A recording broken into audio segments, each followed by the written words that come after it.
Hey guys, so we've been installing this guy right here, and I shouldn't really say we because Rachel and Rob did 99.9% of the work. Rob did probably 75, 80%.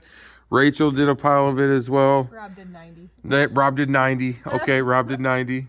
But they did a great job. I just connected a bunch of wires together. I don't know what happened. Push the buttons because this is the coolest part.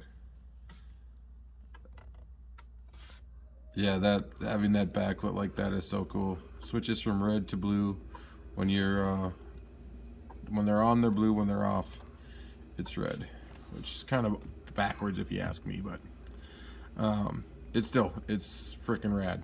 And the cool That part is the about it coolest. is not bright enough to blind you when it's dark out. Yeah, it's not at all. Okay. It's I think that's the perfect placement. So if you're right here driving, that's what you're gonna see. It's sweet. It came out awesome. We've been up to quite a bit today.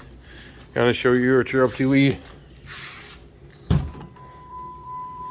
made all the pads fit. So it's all back to being clean, nicely installed there. Installed the cargo restraint system, which I don't know why it covers the back seat, but I guess it does. And then back here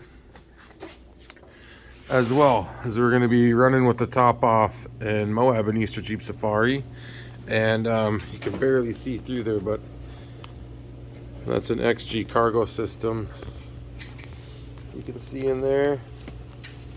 And I've got Nike loads of gear and tools back there. Walk around this way. Hopefully this video doesn't get too long to post the good old Instagram, but you can see just tons of tools, tons of gear everywhere in here. My Voodoo off-road rope cannot literally go anywhere without that kinetic rope. It is amazing. And I gotta get looking at this shit. I forgot to put my fire extinguisher back and fire extinguisher and flashlight holder that I've got from the guys at Fishbone Off-Road that are pretty sweet. So that's kind of what we've been up to today. Let's see, the cage just turned out kick ass, just awesome.